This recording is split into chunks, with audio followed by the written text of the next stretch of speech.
Let's freaking go on a glorious Thursday night live stream. We're chatting from offensive line tonight, baby. The big uglies, Will Campbell, Emory Jones. I'm going to give you my season preview of both of them, what I liked, what I think both of them will improve on, and why I think they are going to be the cornerstones of an eventual college football playoff run. We're also going to chat LSU special teams. If you're watching this now or if you're watching this after the fact, give me a comment right now. Type Y for yes, type in for no. Will the LSU special teams be a top 100 unit next season? Because last year, when it comes to efficiency, the LSU special teams unit was in the 120s. And maybe a better question would be, are you in a position where you feel more comfortable about the LSU field goal kicker, Ramos, right? I keep calling him Sergio Ramos, the famous Real Madrid center defender. I feel very comfortable with him going into next year because, I get a lot of messages from you guys. I always appreciate them, but please, not another one about his spring game performance. I could care less. He had that big kick versus Florida. For some reason, our kickers are always pretty good in the swamp, but I think he is going to be fine next year. And also, we know about our deep snapper and punter, Slade Roy and Jay Bramlett. So I am really freaking excited, and my microphone is off again. This has been happening so often. Thank you so much. I should always start with it off because I get a super chat from AP. This should fix it. Once again, I've been recording a lot of stuff with my phone, and I got to use this device to do it because there's a certain thing I like with how my phone records video instead of using some fancy camera. So once again, my apologies on that. Hopefully everything sounds good. Thank you so much. Bayou Splash around the corner. Good to see you. Landon Ibieta and Aaron Anderson returning punts and kicks will house at least 5. There you go. Thank you so much. I switched up the bubbles. I don't know. Do y'all like the bubbles looking like that? Should we go back to the classic? I kind of like the classic. What about the block? There you go. Minimal. Okay. I kind of like that. I think that looks really good for some reason. But then you move my face, or it blocks my face a little bit more. Classic banner. Okay, we're gonna go with that. There you go. So I really appreciate you, AP. I appreciate your friendship too, my friend. Good to see you. I'm glad Dana Girl got her trip all booked up and ready to go. Now, I want to start off talking here about Will Campbell. Obviously, this is going to end up being one of the best offensive linemen to ever play at LSU. I just want to reiterate how crazy of a season he had last year. And the best left tackles are the ones you never really have to talk about. And look, I think a lot of us forget what actually happened to him before the Tennessee game. A very freak situation happened. And for him to fearlessly come back into the lineup the very next week shows you everything. We've had Slade Roy on here before, a lot actually. And Slade brought up when he transferred to LSU, Will Campbell was the guy that he felt welcomed him in more than anybody else. A true freshman leader. Absolutely love it. So you have these two very intangible things, right? This freak incident. And then, and for those who don't know, he had something happen to him just out of practice. And he had to miss the Tennessee game. And the very next week we had him back. And you saw how we looked without him. We looked horrible. And now he gets this big John Deere NIL deal. And it goes to show you hard work pays off. Something else I like about Will Campbell, he's a North Louisiana guy. I love North Louisiana representation. But when almost everybody in his recruiting class made their announcement, he showed up. Now, it's a little bit easier if you live in Lafayette or Baton Rouge because most of the kids are in this area. 3-hour drive there, 3-hour drive back every single time. Not many better teammates, not many better people that do that thing. Excuse me. Now, him as a player, he's really good at that too. It was a lot like Mason Smith when he got to LSU. He just hit the ground running. I mean, it was clear day one that he was going to be something. And the bottom line is this. I like guys where I don't need to coddle. I don't need to wait 4 years for you to develop. I like people that do things the right way. Will Campbell and Emory Jones are definitely that. So shout out to Will. And he is going to have such a great season this next year. Now, I do think, obviously, going into next year, who the left guard will be interesting. I'm pretty sure it's going to be Miles Frazier. I could see a world where, Mason Lunsford plays some of that.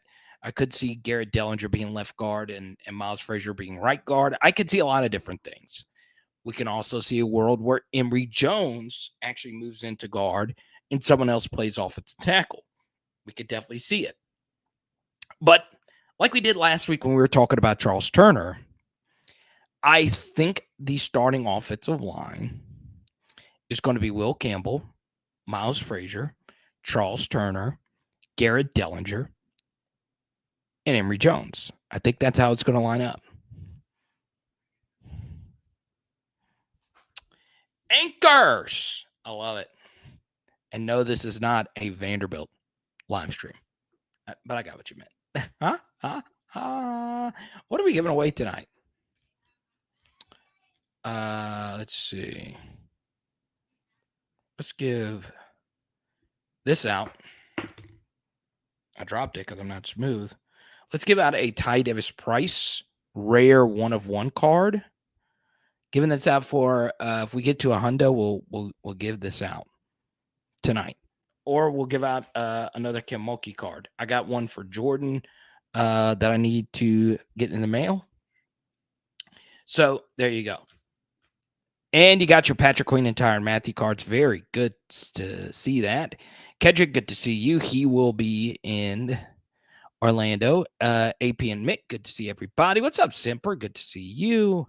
Good to see a bunch of beautiful faces in here on this glorious evening. Now, the next thing, obviously, for me, I feel as if the LSU special teams unit is one that obviously early on is going to be way more buttoned up than what we were last year. But honestly, a lot of special teams isn't just kicker, punter. It's returner. So Aaron Anderson is going to be your punt returner. And more than likely, the kick returner, I could still see that being a wide range of people. One guy that I think would actually be a pretty good kick returner is one of the backup younger running backs. So I know he's not younger, but he is a backup. Trey Bradford, I think, would be interesting as kickoff returner. I think Caleb Jackson, with his raw athleticism, could be a kickoff returner as well. I just think for me, the special teams unit has nowhere else to go but up. But the bottom line, okay, the bottom line is this: catch the ball. That's the most important thing. It's the most important thing. If we can't catch it, just put Clayton back there again, and he is actually back on the team, and he's actually rocking Jack Besh's old number 80 uniform. Okay. Say hi to Charlie. We say hi to Joe. Obviously, Jeray Jenkins, a former PHL guest. Joe, if you're new, I would highly recommend go check out that interview we did with Jeray Jenkins. You think Lane and Ibieta is going to be back there returning kicks? I would certainly be down for that. He obviously has the athleticism. And as Cole brings up here, blocking assignments are going to be very key as well, right? Blocking assignments, coverage assignments, all of it. Now, I will say, Quincy Wiggins had a really good special teams game versus Purdue. But overall, our special teams needs to be more buttoned up. It just does. I would guess Nathan Dybert is still going to be the kickoff specialist for LSU. And you also got to keep in mind there was a lot of special teams things that happened that we kind of forgot about, including the kickoff return that we gave up versus Mississippi State that got called back for a holding that really had nothing to do with the return itself. We have got to be better. Now, the big thing, Cole, and this is honestly a philosophical decision that LSU has to make. How many true freshmen can you get to play special teams next year? Because it gets into, well, if you're not really playing, do we burn a 4-game redshirt just on special teams? I believe that you should.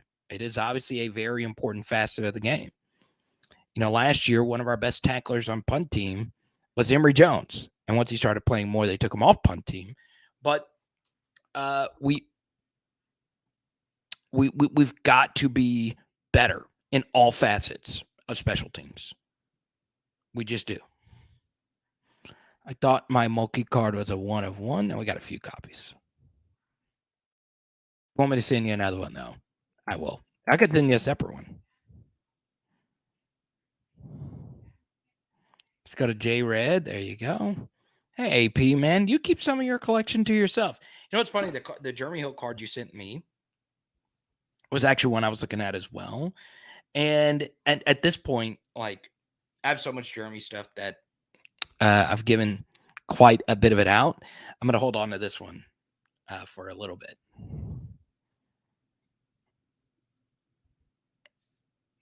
Okay. Abieta, don't drop nothing. He runs 4.3 and faster football speed. 4.3. It's ambitious. And he's faster than 4.3 in football. It's interesting. I hope you're right. I played high school football with his dad. He was great. And his mom was a great track athlete. Well, half of athletics, actually more than half of athletics, is genetics. So no real surprise there. Now, next thing I'll bring up here.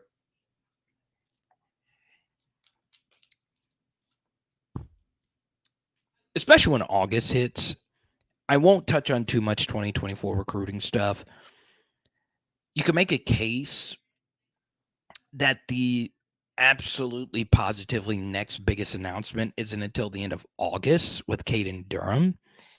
But I would just not worry too much about it. Enjoy the actual season. Enjoy the actual football. I know recruiting kind of takes over in the depth of the offseason, but enjoy the actual team. Enjoy the actual players that are actually playing on the team, right? But yeah, I think LSU's recruiting is going to be just fine. I also think, hear me out, I think the 2025s are going to be really good. I do. Now, one more thing about recruiting. I think for me, it might not be for you. It could be, you know, it's totally up to you. I also think the transfer portal is going to be absolutely lit this next offseason with people wanting to come play for a winning team because we're going to have a big, big, big year. Okay?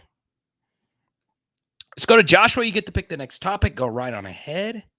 Okay, I don't know why my neck is itching. It's weird. What does that mean? What is that a sign of? I don't know why. Let's see. Landon ran a hand time 4.38. Good to see you. The Devi Royale. All right. Do you play Devi? I'm very interested. I'm still trying to join a Devi league, or I'm interested in joining a Devi league. I'm so addicted to Underdog Best Ball Fantasy. Don't forget, Underdog Fantasy, underdogfantasy.com. If you want to support the PHL movement, sign up for an account today. There you go. Promo code Carter. Just type that in. And guess what?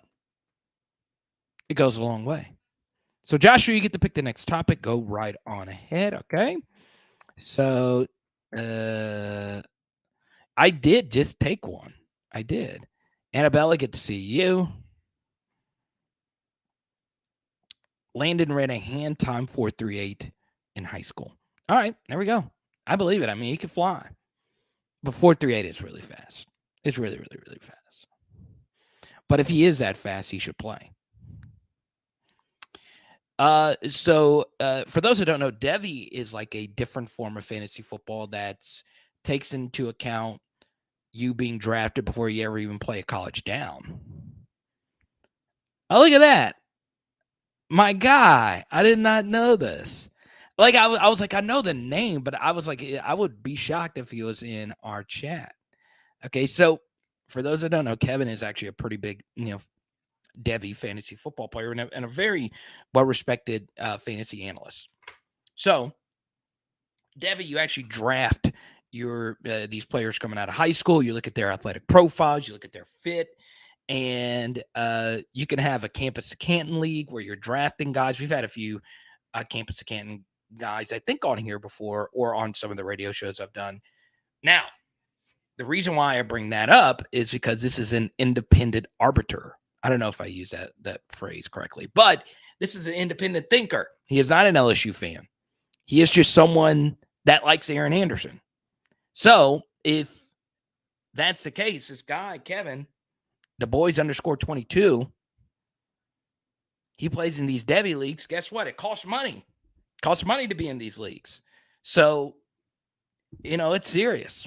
It is serious. It's very serious. So I like that. You're making me feel better about Aaron Anderson. I love it. I love it. So Joshua, any topic under the sun, and Debbie Roy, oh my God, Kevin, you get to pick whatever topic. We always want first timers to feel welcome. BT expects Aaron Anderson to have an absolutely massive season. I love to hear it. Love to hear it. Dwayne, thank you so much for the super chat. I really appreciate it. Goes a long way. Dwayne and Kedrick, thank you so much. 2 Cash App super chats. I'm sorry, I just now saw it. Thank you so much. I really appreciate both of you. And Kedrick actually sent it a while back. Wow. I don't know why my phone didn't buzz. My neck is itching. I don't know why my phone didn't buzz. That is totally my fault. And these are always preferred because it goes, directly to me, and I get it right now, where normally I got to wait until the end of the next month. So I appreciate it. So Kedrick, Dwayne, any topic under the sun you want to talk about, go right on ahead. Go right on ahead. Okay, so American wants to chat BTJ. Sounds British. Hey, I'm British all the way, man. I will tell you this. Sad day. My favorite soccer player is leaving England, or one of my favorites, Jordan Henderson. But if you've never been to England, go. London, incredible city. Best city I've ever been to. Next to Liverpool, of course. Okay. AP wants to talk some BTJ. I'm down there to talk some BTJ. Obviously, we've done a lot of BTJ content. And honestly, BTJ is one of these guys that is actually better at real football than fantasy football, right? He doesn't put up cartoonish numbers. He hasn't had a 70-yard game yet at LSU, which is crazy to think about. But he's going to give you a good, solid 4 catches for 45 yards, make some big blocks. But the difference is he can actually make the explosive plays. He's not just some role player, right? He can be an alpha.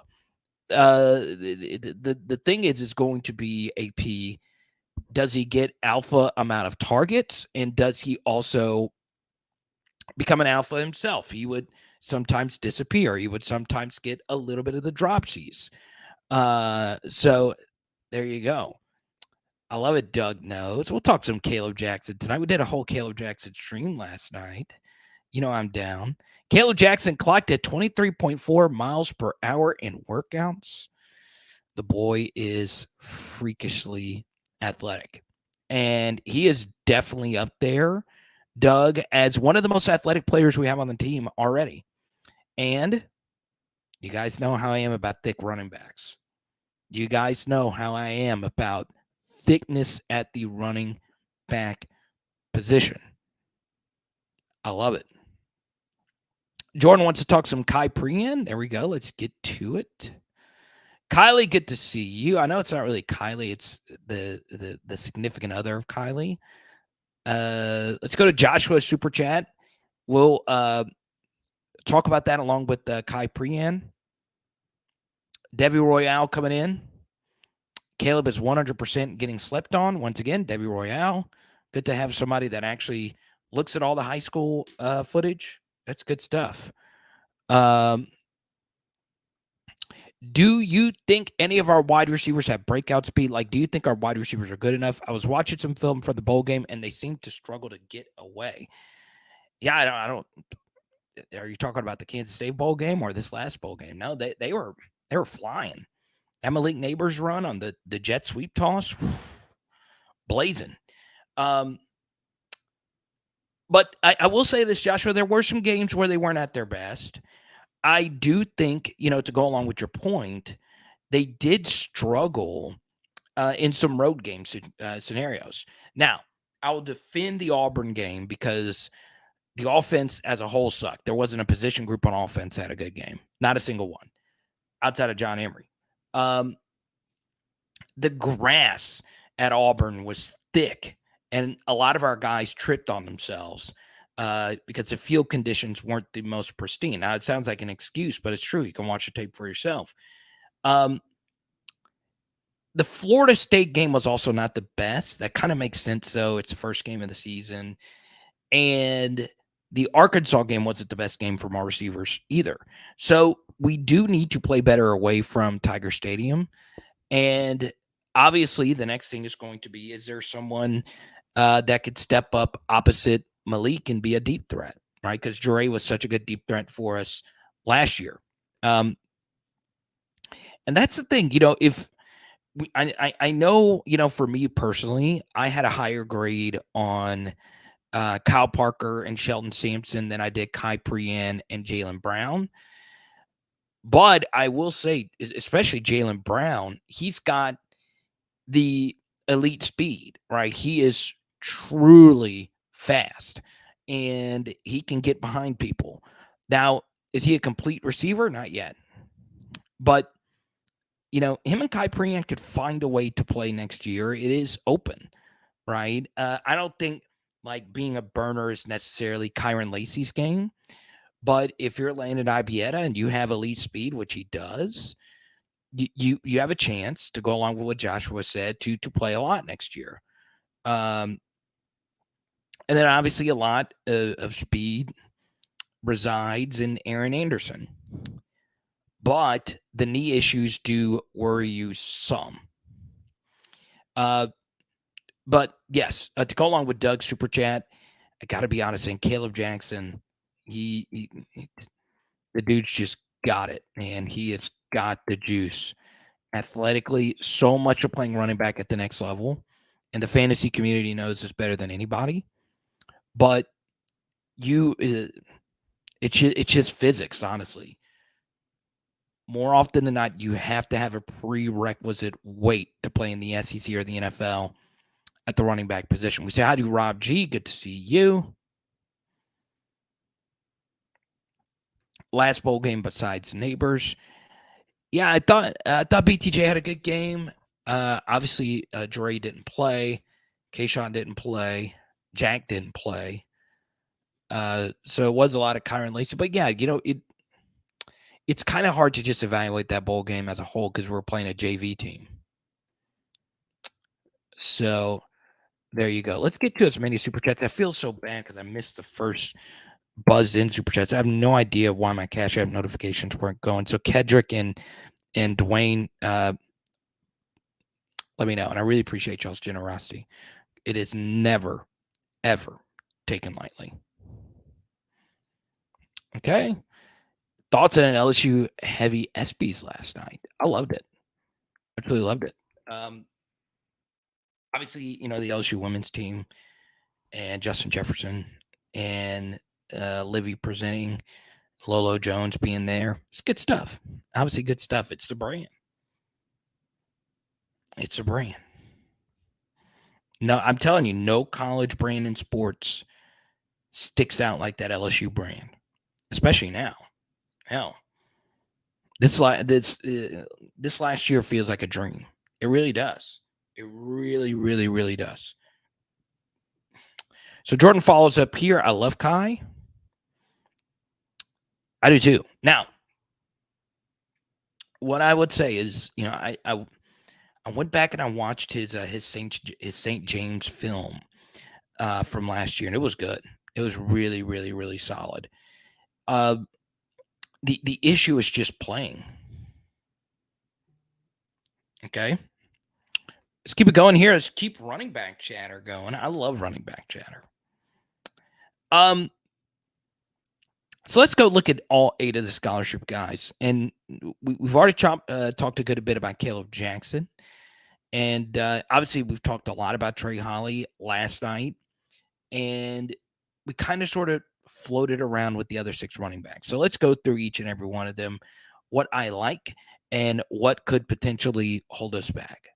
The first thing is obviously when you have 8 scholarship running backs, that is a good thing because you would have to get a rash of injury lucks and bad injury luck and suspensions to run out of running backs with an 8 scholarship running back room. Now, was it by design to have 8 guys in there? No. Right? LSU had to take 2 this last class, especially if they're both in your own state. They're both as talented as they were, Trey and Caleb. And then, of course, it was uncertain the status of John Emery, and it is definitely uncertain the status of Trey Bradford, but it looks like they are going to play. They're both officially on the roster. Obviously, with John, he gives you some real game-breaking ability when it comes to actually breaking tackles. I thought last year, especially in the middle of the season, he was really good. Alabama game, obviously had the big touchdown. The Auburn game was his best game. And, the Tennessee game, he didn't really have any holes to run through. I like John as a player. The pass protection got better. I felt like he did become a more complete player. And look, I've been harsh on him, as a player. Obviously, the off the field stuff, the academic stuff, we don't know 1,000%. We honestly will never know 1,000% if he's truly going to be available for LSU, unless we actually see him out there. Right? It is the UCLA stuff still blew my mind, but we'll see. Trey Bradford does have some game breaking speed. Athletically, he is very gifted. Now, he's not the biggest guy, but he does have some game breaking ability. He is going to be very rusty. But one thing that is good is, I think LSU is going to blow more teams out this year. And that is just a good body to have in there to help churn up some carries, potentially in garbage time, right? So obviously those 2 guys I think are in this tier. So you have the true freshman tier, and then you have that next tier, and then you get to the final 4 here, if you will. Okay. I think Armani Goodwin is in his own little middle of the road situation here. Obviously the injuries have been there.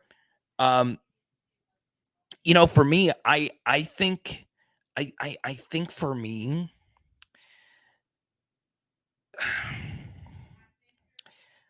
Armani has had a lot better success this last year than I thought he was going to be.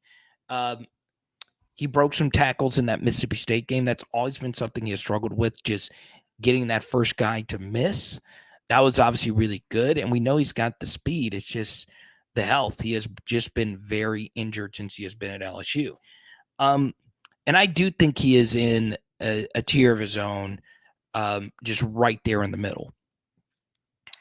And then I think the final tier is a group of 3 guys that will play the most. I think Noah Cain, Josh Williams, and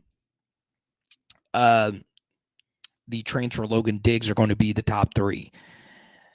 I like Logan a lot. I really do. I think eventually him and Josh will be the 2 guys that get the most carries on this team, unless one of these newbies just comes in and just dominates and is unquestionably good. So we're going to follow up here with Danny. I appreciate it. I'm going to follow up Rob. Do you think that Frank's RBs by committee really allows for anyone to stand out? It does, because in the past, Frank does not mind feeding the guy, right? If somebody is so transcendently better than the rest of the room, that guy deserves a lion's share of the carries. Okay, so I don't fully agree with this comp. I saw someone mention Caleb Jackson and Jeremy Hill. Jeremy and Caleb, I could see, by size and by breakaway ability, they're very similar. Caleb is he runs a lot more like Leonard, right? He is a one cut, I'm going to get downhill, I'm going to run you over kind of guy. Jeremy had a little bit more bounce, if you will. But they're very similar in this aspect. So when Jeremy Hill broke out in 2012, so that's honestly a decade ago. That's crazy. It kind of came out of nowhere. I remember this. I was at Dig Magazine, and a lot of you are probably familiar with this name, Cody Worsham, right? He was he's the head LSU guy now, the head LSU creative. Okay, so anything like big creative wise, he has his fingerprints on it. So I remember we had like a big magazine cover with the 4 starting LSU running backs coming back from the 2011 team. It was Alfred Blue, Michael Ford, Kenny Hilliard, and Spencer Ware. Okay, those were these 4 guys, and they had all played so much the year before, and they were all back. And Jeremy Hill becomes a guy. He has a game versus South Carolina, and then it was just the game was so unquestionably good that it had to be Jeremy's room, right? Now, obviously it wasn't just him, but he proved to just be so much better than everybody else. That could happen. That always can happen, especially if you've never seen the guy play before. And Caleb and Trey definitely can make those things happen. So if you are that good, you're gonna get the 25 carries. Well, not 25, it's a high number. You're gonna get 15 to 20 every game. Okay. Debbie here coming in on Armani just can't stay on the field. Yeah.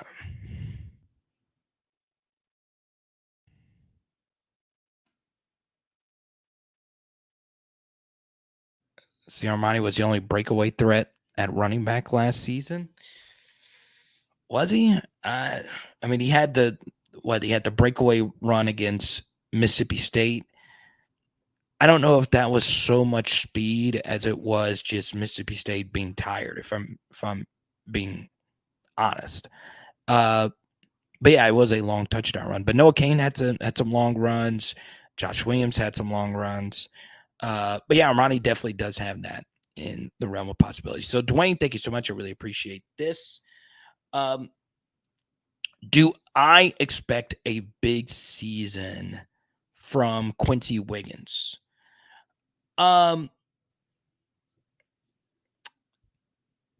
Potentially, yes. Obviously, for anybody, anybody could break out. I want to make sure I got all these alerts correct. So, this is a hard thing about, recruiting, right? You can watch as much high school film as you can. And this was actually something, Dwayne, that was brought up this week when it comes to the recruiting rankings. How accurate can they possibly be? What actually influences the recruiting rankings? And to be quite honest, there is a lot that goes into it. It is very complex. And obviously, and I'll tie it back into Quincy Wiggins here. The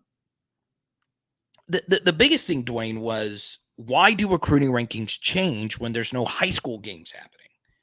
Okay. Why is that the case? Well, it's because camps happen and you actually see players going up against other elite guys. But something that you just cannot, and Jared, thank you again for the donation here. Something you cannot see is how somebody reacts in full pads when everyone around you is an adult. Okay. And that is when you really got to play with technique. That is really when you got to play with nuance. And the hard thing about it, especially for Quincy Wiggins, was he dominated so well in high school that, you don't really need technique. You don't really need any of that. So I think he's going to play a lot on special teams for sure. But what I would also tell you, Dwayne, is he does have a golden opportunity to rotate in with Xavier Jones as that Ali Gay defensive end role. But I still think it is probably a year away for him. Okay. So there you go. Jared Super Chat. If if we have a 25 carry back, we're winning a lot of games. That is true. If a running back is getting that high volume of carries in any game, you're probably winning that game. But honestly, one thing that puts a cap on everybody's production is when you have a quarterback of Jaden Daniels' ability, right? Because, you have the zone read aspect of it. Where if you have a pocket quarterback's not going to scramble as much, and the pocket quarterback isn't going to pull on the zone read as much. So what does that mean? Well, that means all that volume and yardage and targets are going to other people. It's just simple supply and demand, right? I know we got a fantasy expert in here, Kevin. He'll tell you this, but this is actually something that you can apply to your real life football analysis. There is only so many targets to go around, right? Like there's only so many snaps defensively to go around. You should always ask this question whenever you're projecting any player: how many feasible snaps are in that player's potential repertoire, right? How many snaps, how many targets can that player potentially earn? Okay. So let's say you are, whoever you are watching this, let's just say you are a massive, massive Landon Ibieta fan. There's a lot of you that are that, or a massive Chris Hilton fan. They're kind of in the same range. Let's just say next year, the starting wide receivers remain who they are. It's Kyron Lacy, Malik Neighbors, and Brian Thomas Jr. Okay. Well, if Aaron Anderson is going to be a part of the offense, that's a number 4 guy. And you already know that you're just not going to have a whole lot of, this isn't going to be the most highest volume passing attack. We're a very, run-oriented team. One thing that I found to be very interesting was we played 997 snaps last year. Okay. 997. It was a near exact 50-50 run pass ratio that we had. It's crazy. It's absolutely crazy. So yeah, I don't know how much our offense is even going to change this next year, because it was good last year. We just got to hit on more explosives, and we do need to get more creative in getting some more easy layups for our offense to hit explosives as well. But we're still going to be very similar to what we were last year. And we're very efficiency wise, we're pretty good. We're pretty good. I wouldn't say we're special. We definitely had some games where we could have been better, but still.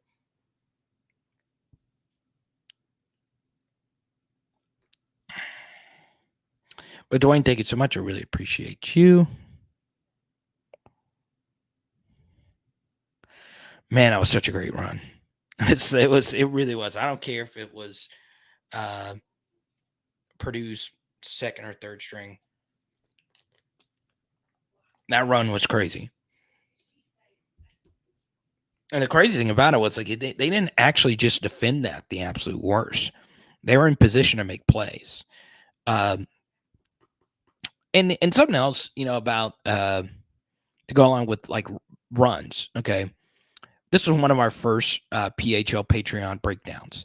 By the way, if you sign up for the PHL Patreon, I send you a Joe Burrow card from your boy.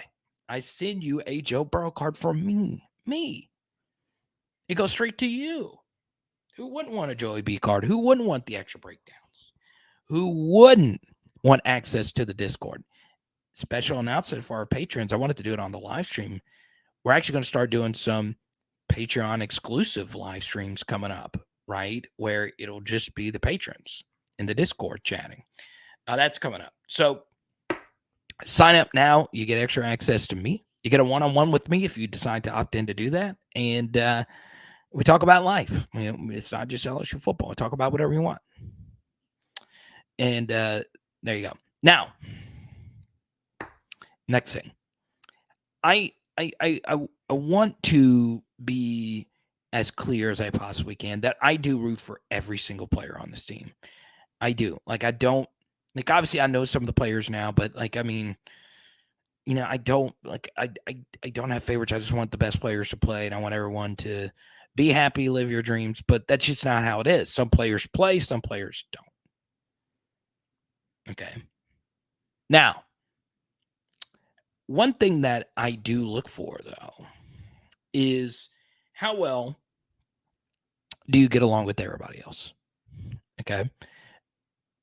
I heard something else today about the quarterback room from someone that I trust, and it's still the same story. I just want to reiterate this. Jaden and Garrett are still getting along. Obviously, this is a very important season for LSU football. I understand every game is important, but both of these guys truly feel that they can be the guy. And as we showed you earlier this week, there was a 247 writer that believes Jaden and Garrett are both top 5 quarterbacks currently in the SEC. Okay. Patience is so important, but being a good teammate is even more important than that. And I appreciate that. I appreciate guys like Chris Hilton, who are a little bit lower on the depth chart. They're still fighting. They're still in there. They're still, pushing the starters to be great. It's obviously a really good thing. So, really freaking excited about that. Now, don't forget, Tuesdays, Wednesdays, Thursdays, we are live. Tuesdays at 8:15, Wednesdays at 6 p.m., Thursdays at 8:15, Sunday nights as well at 8:15 Central. Okay. Saturdays, we got pregame, halftime, postgame. Okay. And obviously, right now I'm talking to a few potential partners. If you have a business or if you have an initiative, anything you want, I'm totally open to it. I'm totally open to it. I love doing stuff like this. I love doing a show from Stumpy's and meeting with people and all that stuff. I just love that. So if you think of someone that you think would align with what we do here, we got a very diehard group of LSU fans that watch us every night. So there you go. 6:15 is too early. Yeah. 8:15 is too late for some people. So I like to make myself accessible for the Wednesday nighters at 6. So every Wednesday at 6, we'll keep that going. It might only be 30 minutes, might only be an hour, but it's definitely truly laid back. Now, Kylie wants to talk some Ty Davis Price. It says Wiggins is a bigger freak than me. I don't want struggle games. We need to blow out the teams we're supposed to beat and beat the ones we are not. Totally agree. We did not do enough of the first. We definitely, we We beat Alabama as a 12-point underdog. So that's definitely, something to be very, very, very happy about. Now,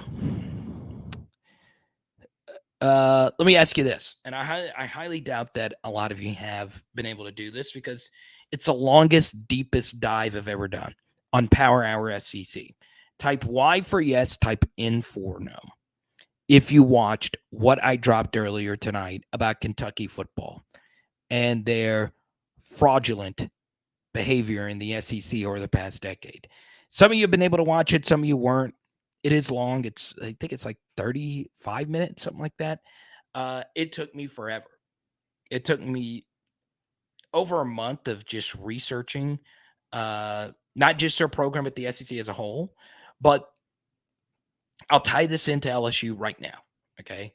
And it took forever to edit it because if you put together like a 36-minute video, you just gotta go, you gotta grind through it. Okay. The most important thing from an LSU perspective is the middle part. Okay. When the 9-game schedule starts, if it does start the conference schedule, one thing that I would recommend if I were LSU, okay, you could tell it was very heavily edited because it was different. It looked different. It sounded different than a normal video that I did. We had Stephen A. Smith. We had Aaron Paul. We had a bunch of legends in there. Okay. If I was in the LSU decision-making room, you do get a good check to play these neutral site games. And I will say it is it is very beneficial if you are LSU to play the Sunday night season opener. Okay, so we're playing the Sunday night season opener this year, and we are playing the Sunday night season opener next year, and we played the Sunday night season opener last year. Now, I know it is not the college football season opener because, you have all the games on Saturday and then, of course, boom, on Sunday. But I really feel that Sunday night game is very valuable. The NFL hasn't started yet, and everybody's watching. The game's on ABC. You got 2 national brands playing.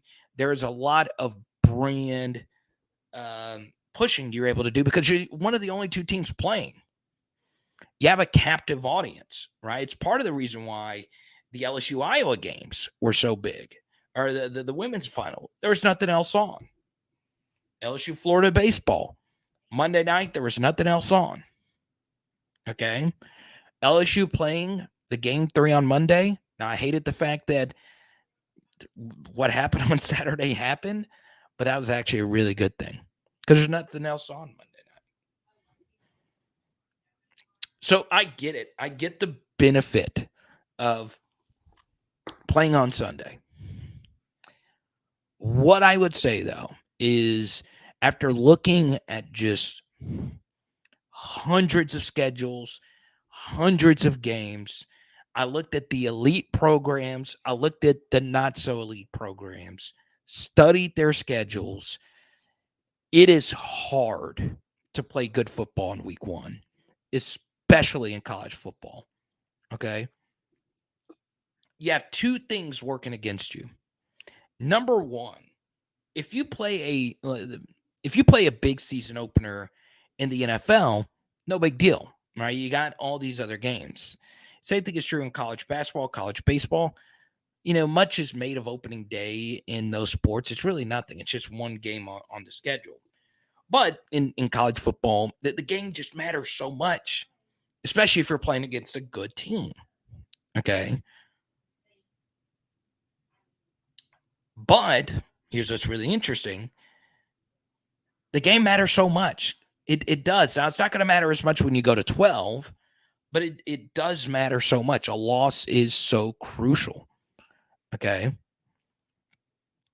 But the next thing I would bring up about that is there is no preseason. And I've done this rant a gazillion times. I'll bring it up again now. no preseason in college football hurts. It hurts. It's just simple logic. It's the most simple logic you could possibly have.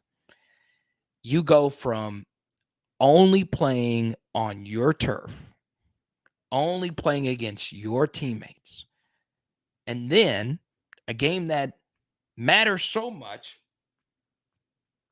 You're in a stadium of 70,000 people. The lights are on. And by the way, you're actually hitting. You're actually tackling. So for this Kentucky deep dive, I actually went and looked at some Kentucky season opening games. And they don't play well either. They just are able to win all of them because they're playing bad teams. Okay? So why do I bring that up? Well, we keep playing good teams. And I like that. Like I've said it a gazillion times, I'm so proud to go to a university where they have a coach who isn't afraid to play somebody tough, and they have an athletic director who isn't afraid to play somebody tough. I freaking love it. I freaking love that. But people,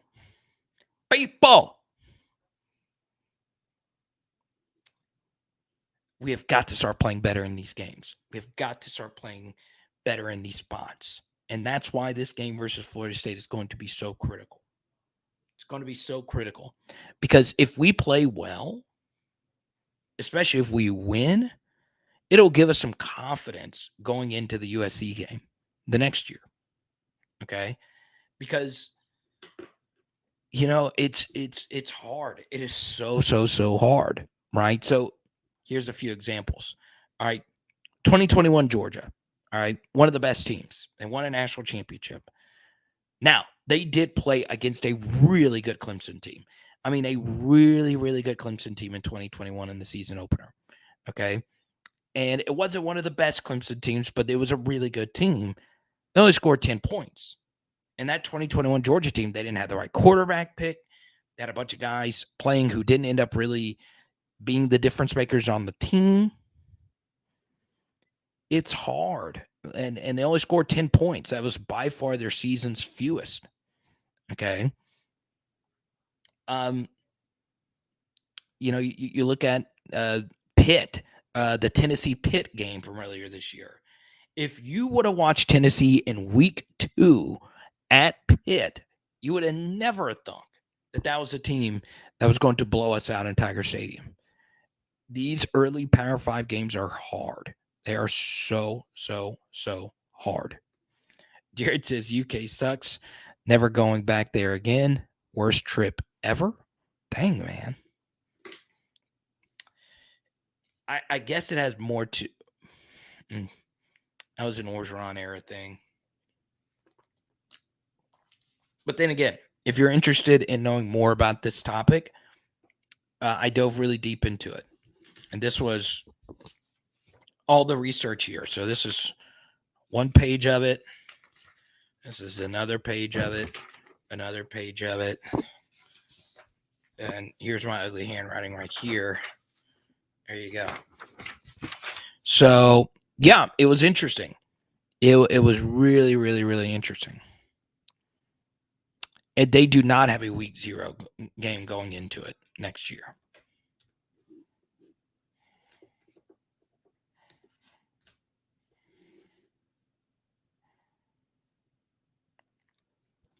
Like it is like really rationally think about how crazy it is that these 18 to 22-year-old athletes, they go from not playing in front of anyone. They go from not hitting anybody to full speed, 100,000 people, millions of viewers.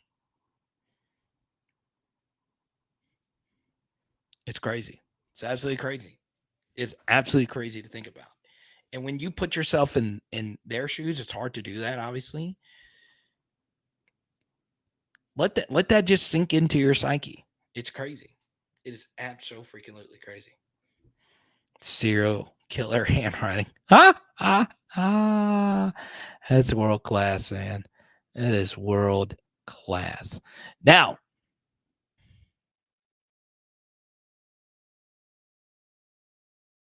right tackles Lance Hurd, Emory Jones, Charles Turner, Garrett Dellinger. Miles Frazier's going to play. It'll take a lot for them to pull him out of the lineup, but I could see him not playing every snap. I could. Now, I will say this. What was it? Oh, type Y for yes, type in for no. As I update the poll question. If you played football, would you rock a single-digit jersey number? 68% of you say yes. So in the chat right now, I am curious. What jersey number would you play or would you wear? If you could pick any number, what jersey number would you pick if you played? I'm genuinely curious. What jersey number would you want to wear?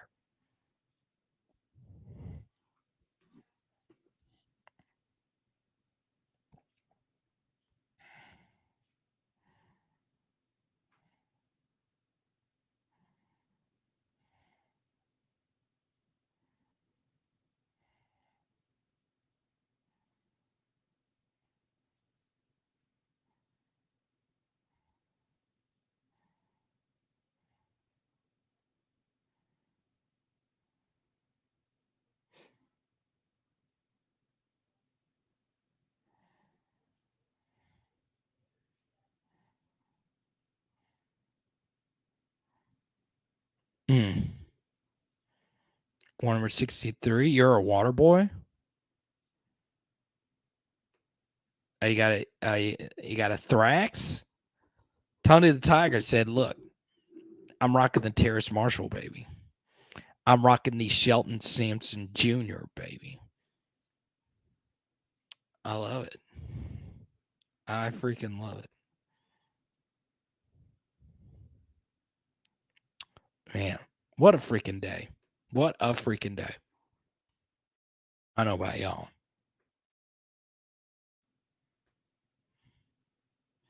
But my life is going swimmingly.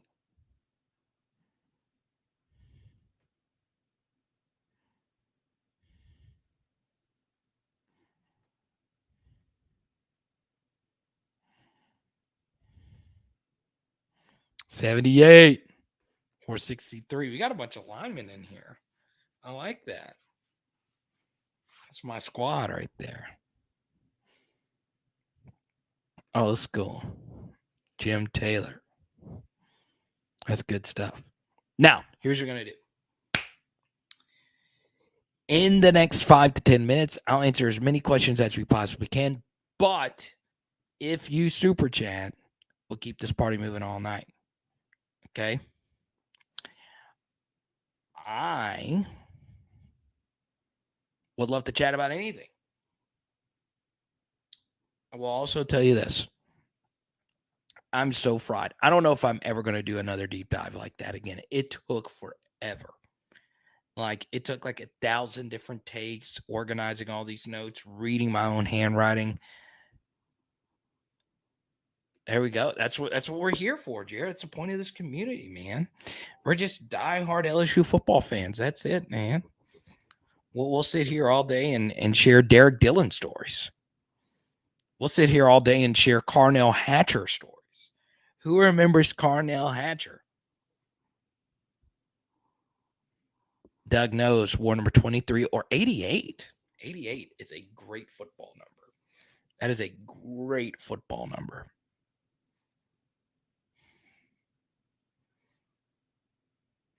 $23. How good of a football number is 23? 88 is definitely a better football number than 23.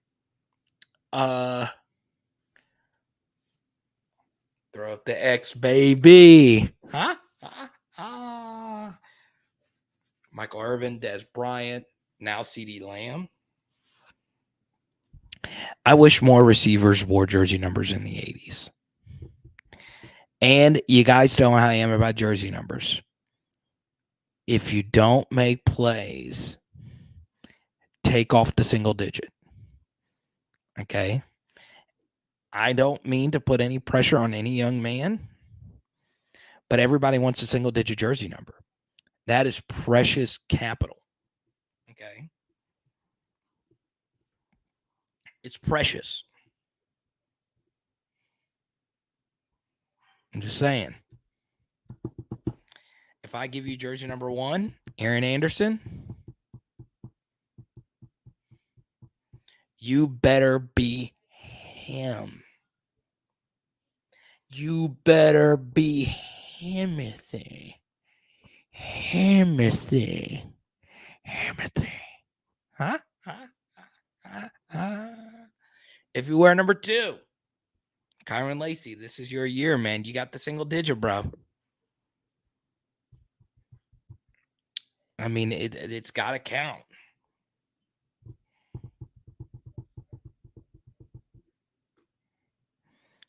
Hey, Dev was number 12? 12 is a QB number, though. How many DBs rock 12?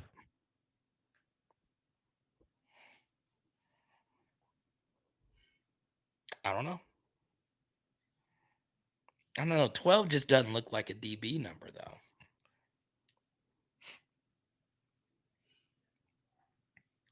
Trying to think. Kevon Wallace at Clemson wore number 12. I really liked him a lot.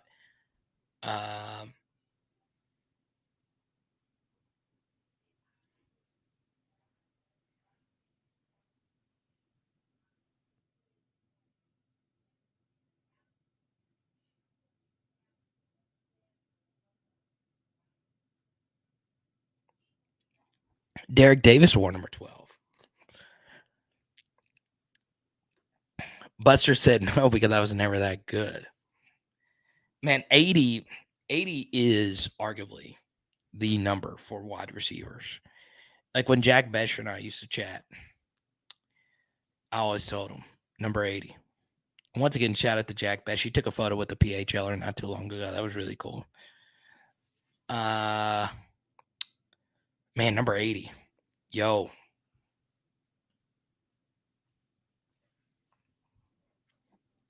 Jerry Rice, Chris Carter. Are you freaking kidding me? Who else?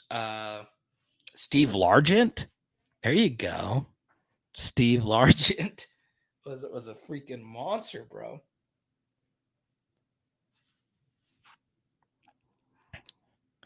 J.K. Johnson's rocking 12. Let's go. Let's see. Hadn't 12 been a good basketball number 2? You got Ja, if he stays off IG Live. John Stockton. Oh, here's a deep cut number 12. LaMarcus Aldridge, bro.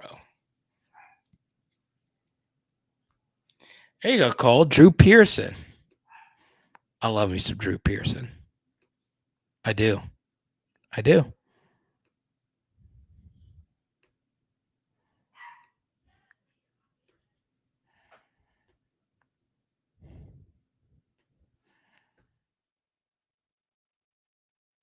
Drew Pearson fans in here.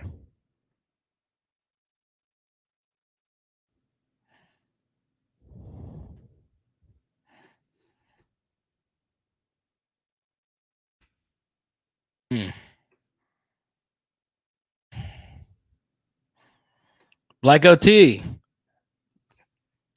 Yeah, 80's been my favorite LSU number for wide receivers. So you got Jarvis Landry, Dwayne Bowe, Terrence Tolliver, Jack Besh, and now Gregory Clayton.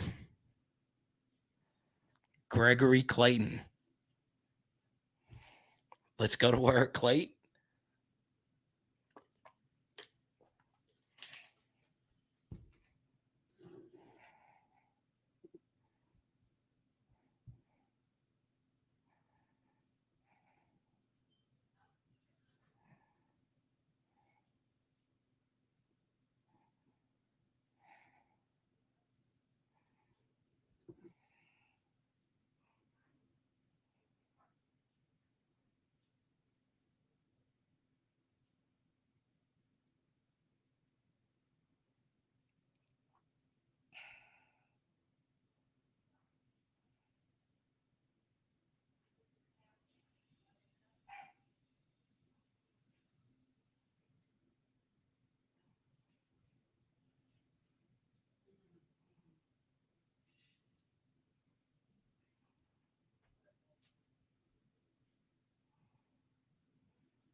We got a punchy?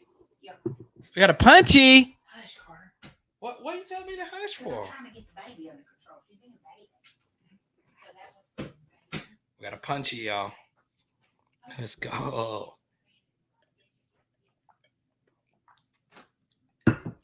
Ooh, she made that strong. I like it. It's easy. It's Quantavious Leslie, baby. Now, Chance, this is why I love Chance. Good to see you, buddy. Appreciate the land yap from a few months ago. I don't know.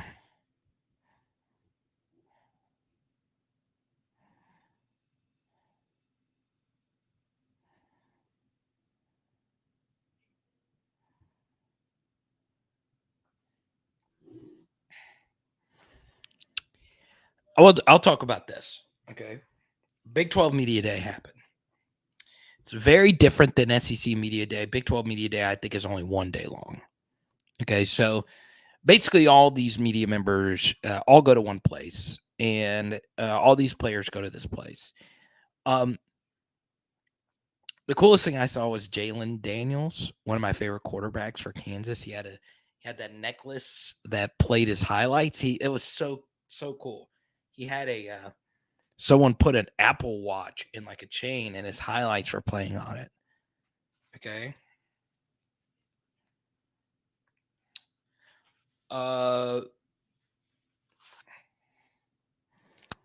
thing I'll say, everybody welcome LB from Pineville, Louisiana. We got a few Pinevillians in here. Doug, show yourself, brother. Or this might be Doug knows his burner account. I like hearing where y'all are from. I love me some Pineville, Louisiana, baby. Favorite thing about Pineville, you go over the little overpass and you can look into a college football stadium. You didn't know that about Pineville. Y'all learn something new every day, baby. Go Wildcats. Oh, you want the ball? I don't know, Ball Elementary. All right. So I'll answer this, LB, right after I'm done with this from Chance. Biggest thing for Big 12 Media Day was, to me, Oklahoma State sticking a big middle finger to Oklahoma. They said, you leaving the Big 12 cost you Bedlam, one of the best rivalries we had in the sport. I'm telling you right now, y'all. I like SEC expansion. I do. And if you've already watched a Kentucky video on Power Hour SEC, you already know the answer to this. The one thing I think that would ruin the SEC and put a big wrench into college football's equation is if the SEC elects to stay with an 8-game conference schedule and they also elect to preserve more than one rivalry. Because if they do that, the schedule is screwed. It's screwed. It's screwed. I really do mean that. I really, really, really do. And I hate that we're losing Bedlam. I really am. I think that was the biggest thing for me. I loved Bedlam. I think it was great. I think Bedlam was going to get even better because Oklahoma State has a far better coach now. It used to be pretty evenly matched, right? With Gundy Stoops and Gundy, the other guy who obviously doesn't know how to cook.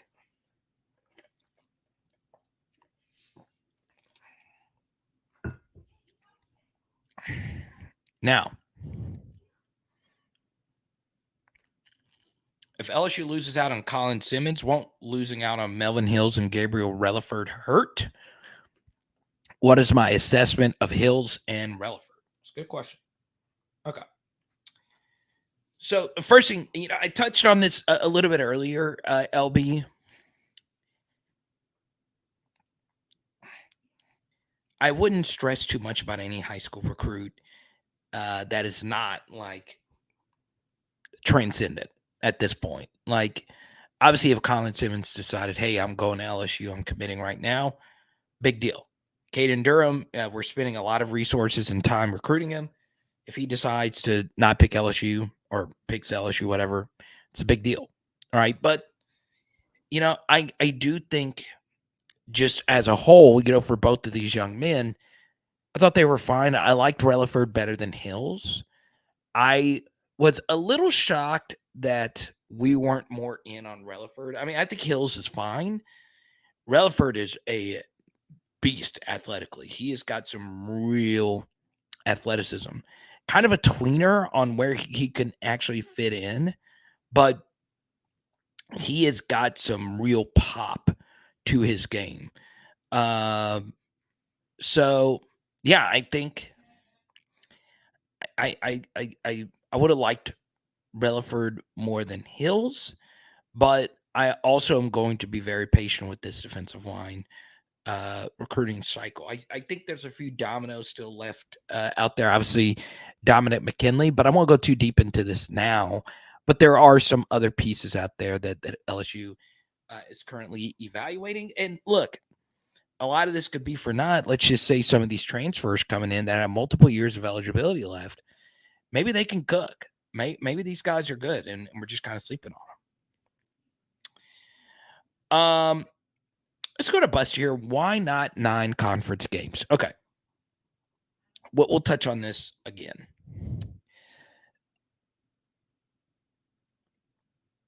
I'm for it. That's what I want. And it's also what my coach and athletic director want. Now, here's a good thing about this channel is I am open for you guys to disagree with a coach's decision. You could disagree with a Brian Kelly decision or a Scott Woodward decision. We're all LSU fans here. We all want what's best for, the team, the university, the athletes, the administrators, coaches. But it's okay if you voice your displeasure with any of the above, right? But this is one of those instances where a big topic at hand is where I am in full alignment with my coach and my athletic director. I am in full agreement with them that you should play 9 conference games. And number 2, for me, I think it is more for schedule equity. Now, a 9-game conference schedule will hurt the SEC's bottom. Okay. And that's why I did a 40-minute video on Power Hour SEC on this topic to show you how with an 8-game conference schedule, you can manipulate a schedule. I'm telling you right now, if you have a 9-game conference schedule, you can't run, you can't hide. Everybody's good that you're playing almost every week, and you're playing every team once every 2 years. With an 8-game conference schedule, there's going to be some teams you play every year. There's going to be some teams you play once every 2 years, once every 3 years, and once every 4 years, just depending on how many permanents that they want to have. I love 9. But what I would tell you, Buster, is, and this is the most important thing, an 8-game conference schedule, everybody wins. Everybody wins. The coaches win because it's more easy wins to go around. If you have an extra conference game, you can't, as a conference, go any better than 8-8. Whereas if you don't have that extra conference game, you can go 16-0, 15-1, all that stuff. So it's better for the coaches. And it depends on what you want as a fan. Now, if you're a college football fan that is very baseline level, okay, and you aren't a super diehard college football fan, and all you want to do is win as many games as possible, you do not want a 9-game conference schedule. Now, one could make the argument that a 9-game conference schedule does pile up the SEC's injuries. Okay. There is injury. I've not seen it, but I do know someone that does track injuries. I've not seen the data myself, so I'm just going to take his word for it. I trust this guy. He says that there are more injuries that happen in SEC games, which makes sense. You're going up against it's more high leverage games, and you're going up against big and fast guys every week or whatever. There are more injuries that happen in those games, and sure. But my retort to that would be college football is a dangerous game in and of itself. And when you sign up to play in the SEC, everybody's good. You know the risk. You know you're going up against the best guys. You know you're going to be going up against guys that play on Sundays. Okay?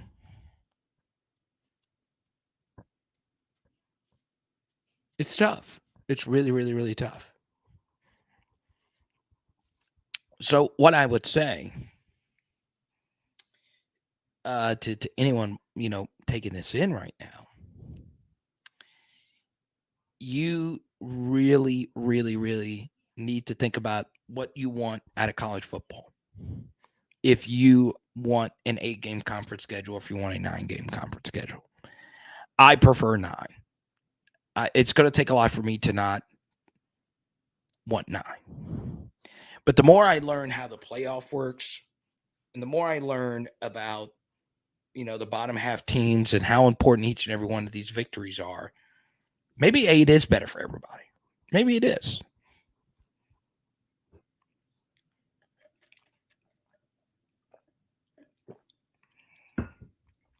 I'll tell you this as well.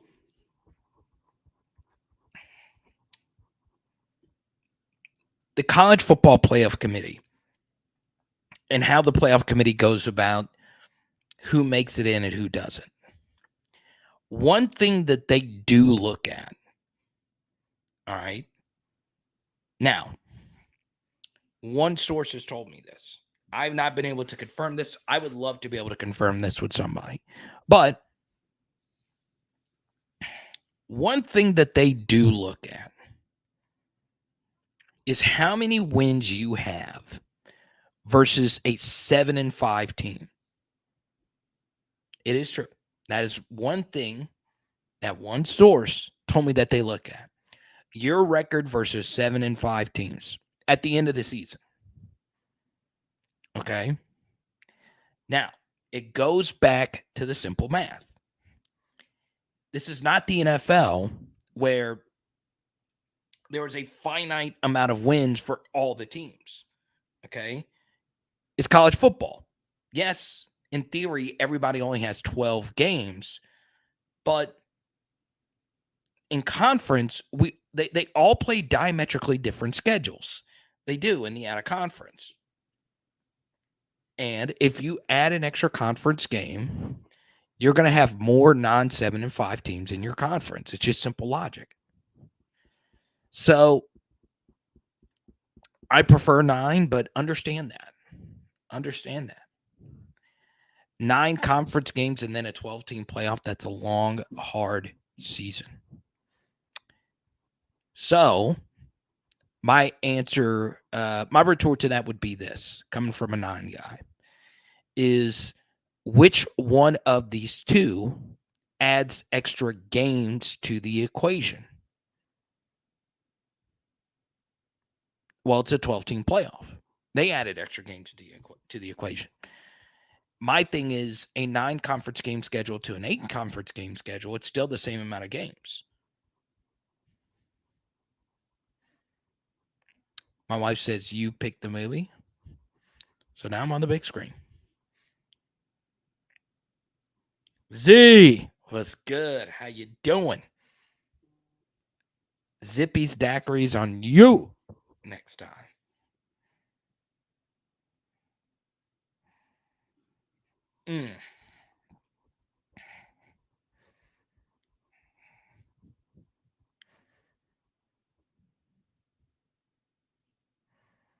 Gavin Dugas signed this deal.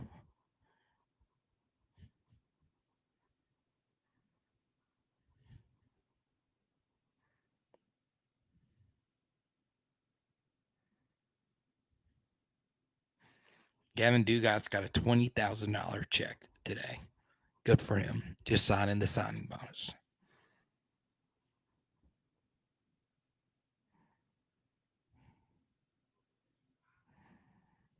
Obviously, you would like that to be more.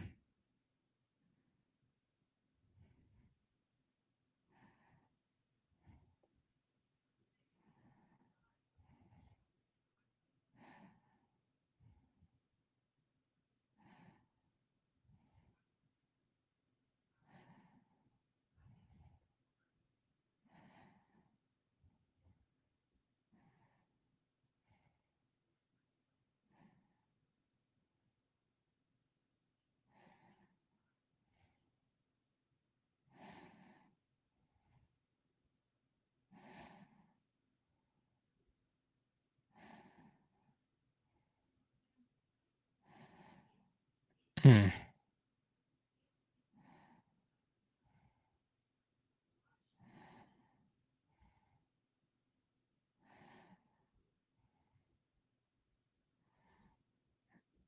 Let's see here.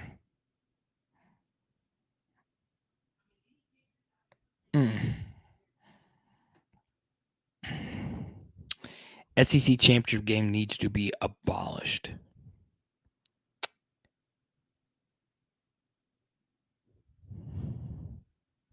No. Here's why I disagree with that. Okay.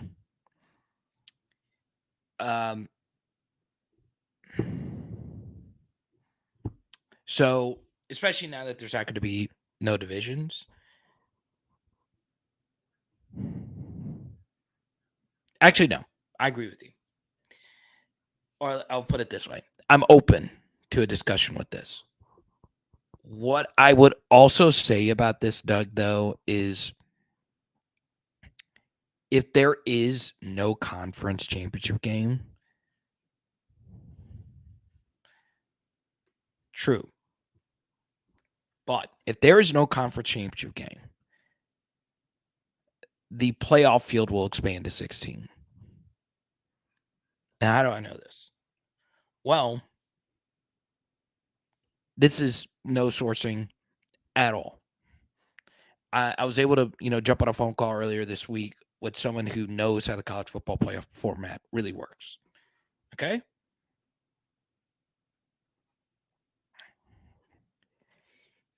Here's why the playoff didn't go to 16.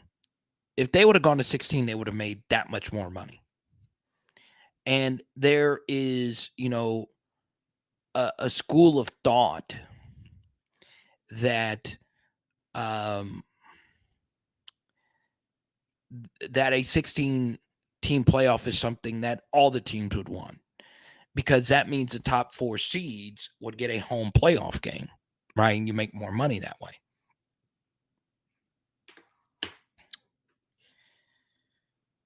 So the conference championship game obviously makes these conferences a lot of money. You got this big deal with Dr. Pepper. You got the leases with the stadiums and all that. The issue is if there was a 16-team conference final, and my notes are somewhere over there. I don't want to dig through it right now. The loser of quite a few conference, the still need a championship game. You'll get 3 to 4 SEC teams in some years. The best 2 get punished by playing an extra game. It's a good point.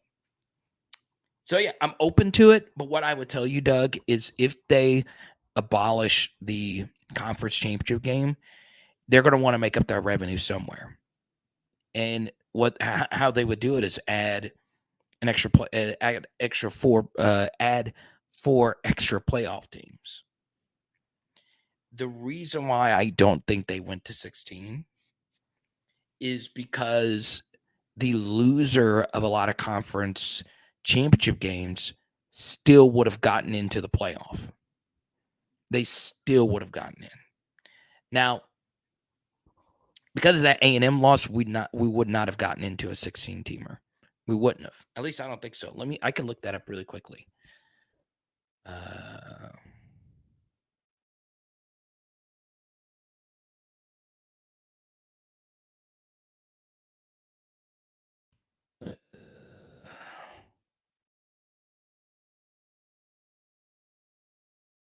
So let's go here.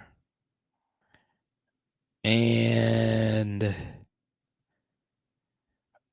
well, we would have barely missed it. Okay, so let me show you this really quickly. Okay. Well, actually, all right. So as you can see, this is the final college football playoff rankings, and Tulane would have gotten into a 16-teamer. They would have also gotten in as a 12-teamer as the highest group of 5 school. But yeah, there was a 16-team playoff. We would have gotten in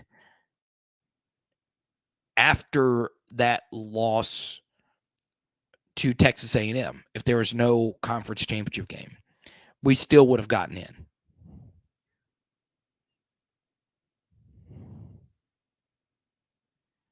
The chest throws.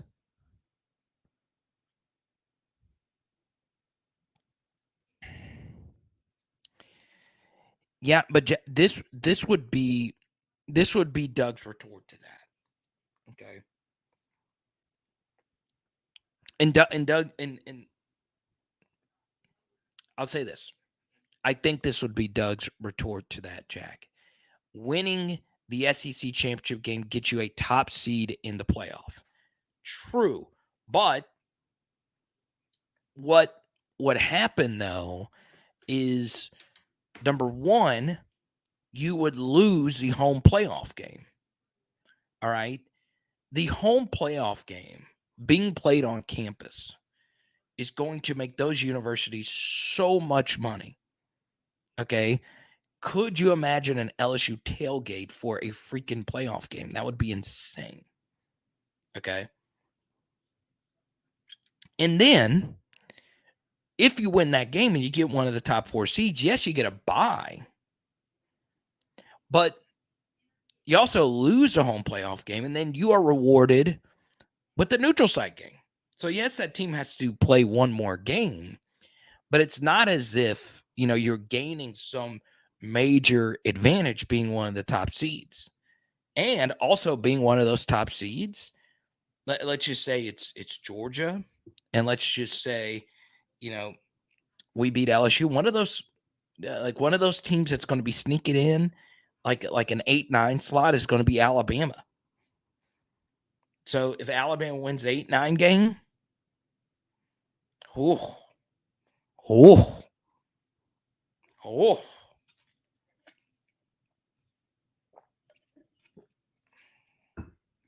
Woof.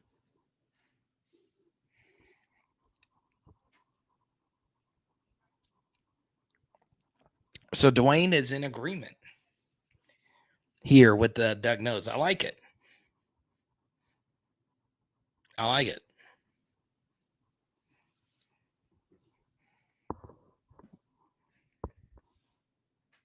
Mm.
That's crazy.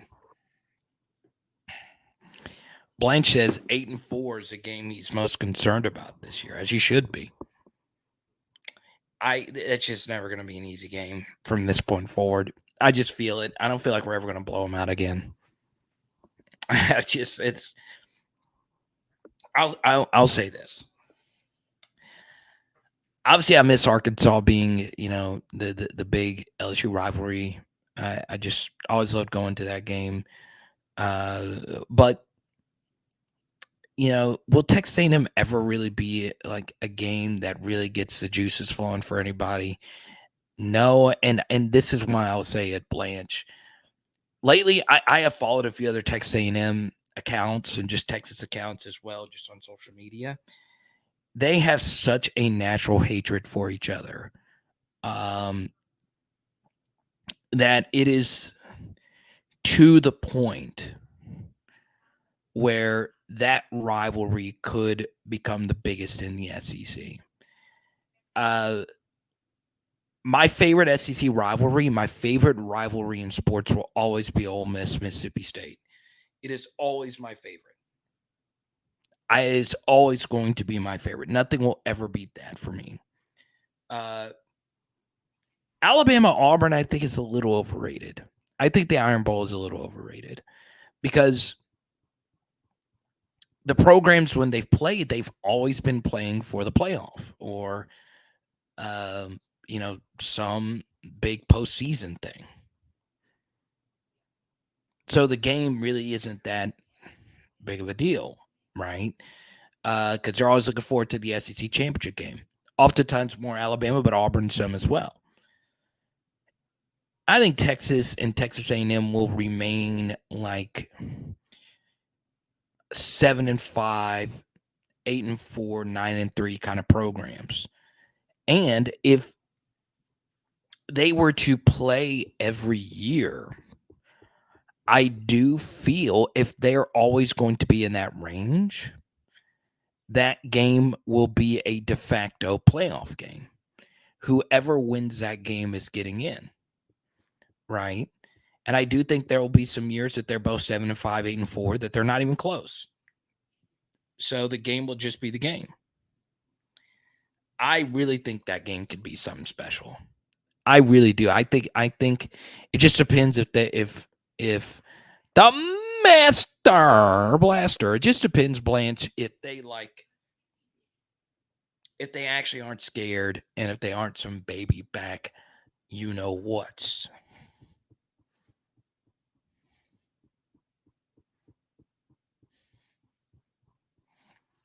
Yeah, LSU Auburn is unfortunately dead. Sad story. But I'm fine with it.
Mm.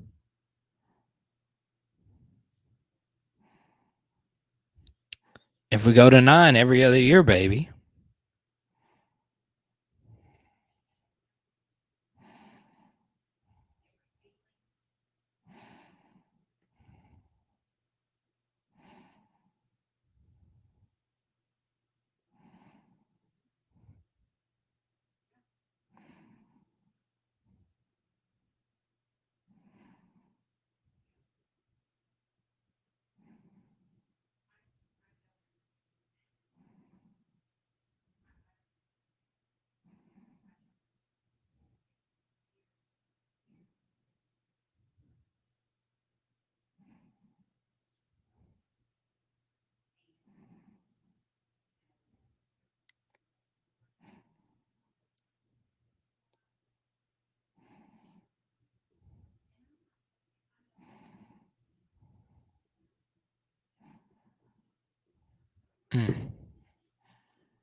So you got to love about 9. There you go. Now, here's the good news.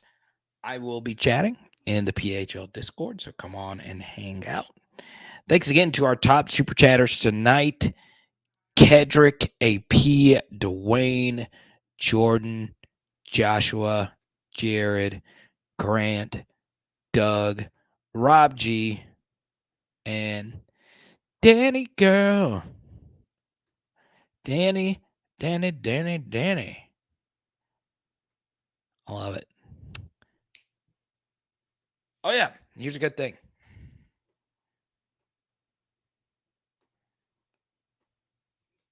Please go watch my video if you haven't already. I guarantee it. You will be captivated. I worked 2 months on this with research and all of it. Now, guess what?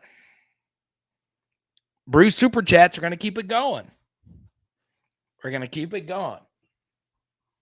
Let's go. Bruce wants to check some recruiting. We're not done yet. We are not done yet. Let's go. Bruce, I'll let you choose. Do you prefer on 3 or 247? Let me know, Bruce. I'll let you choose whichever graphic you want me to put up.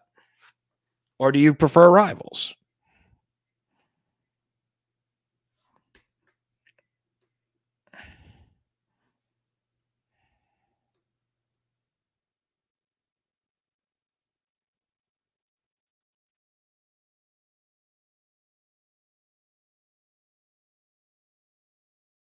I'll go ahead and put on 3 up there.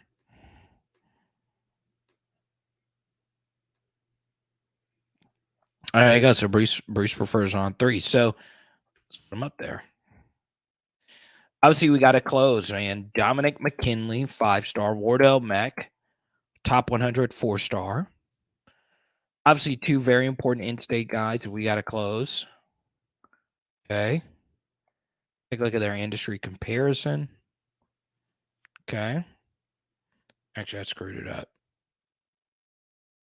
Too stupid. There we go. All right. So there you go. There's Dominic McKinley, number 23 player in the country.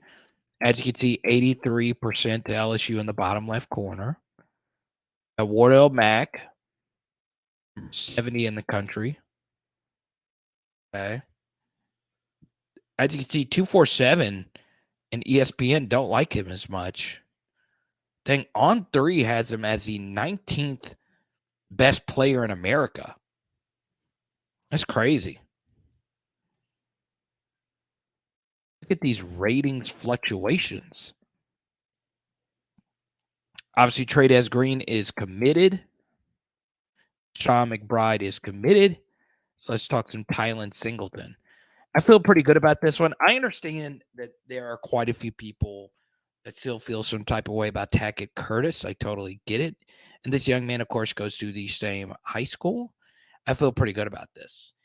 They wanted to meet Kim Mulkey on their visit a few months ago. So I like Tylen Singleton. I like this. Which site does the LSU recruits better? I like this. On 3 seems to do LSU kids better. On 3 Rivals hates LSU, in my opinion. Yeah, I actually think On 3 likes LSU. I do. The big debate though this week was how much does these sites hate Florida? The Florida Gators community was PMSing over this these recruiting rankings.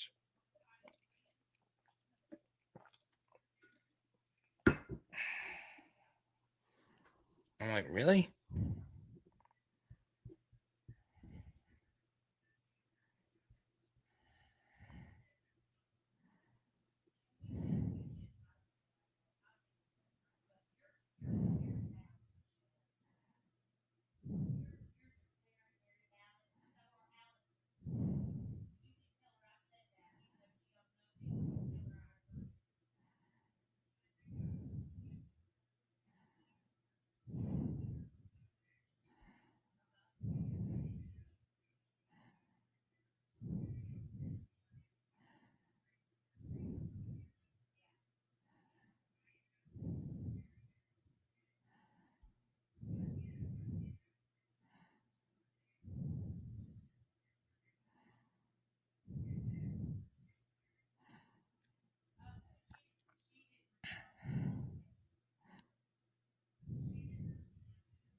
Uh, I do agree with the McKinley one here. I'll take Shay's Dream 2024 signing, please. What's his dream? His dream, Colin Simmons. That's mine too. Kalaj Cobbins. Do you like him, B Steel? I trust your evaluations, man. You stay up with the recruiting.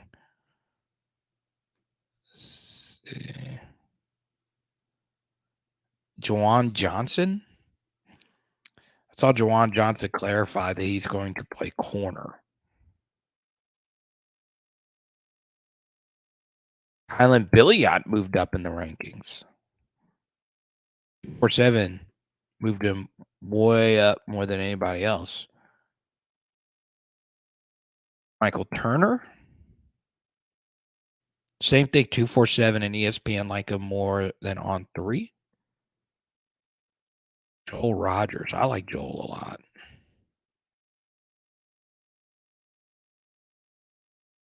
Gabriel Relaford was the highest riser here.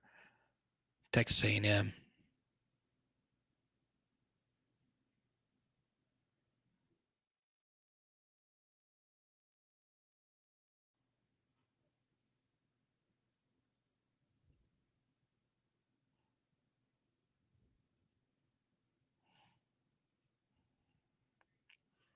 This kid right here is actually a lot of fun to watch, Anthony Robinson. But this is my guy right here. This is my flag plant. I am a Kari Lee fanboy. Cobbins is talent, explosive. Nobody's better than Simmons, so I agree.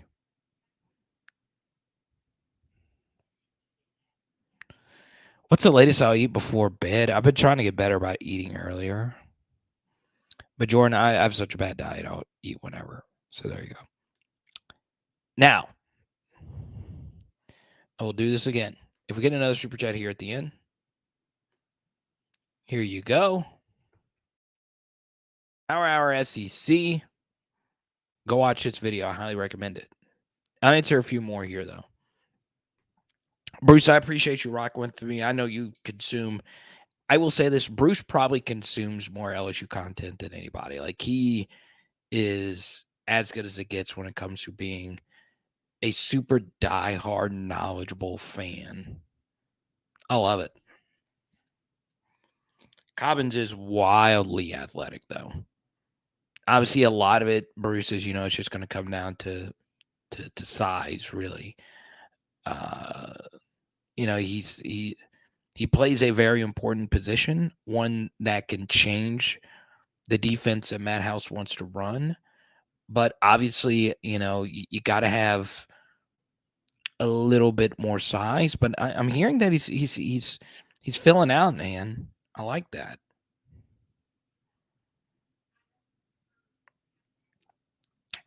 But yeah, I'll say this. I can't say this enough, man. Colin Simmons, man. That dude. Whoa. I'm hoping. There's a lot of similarities to Perk here.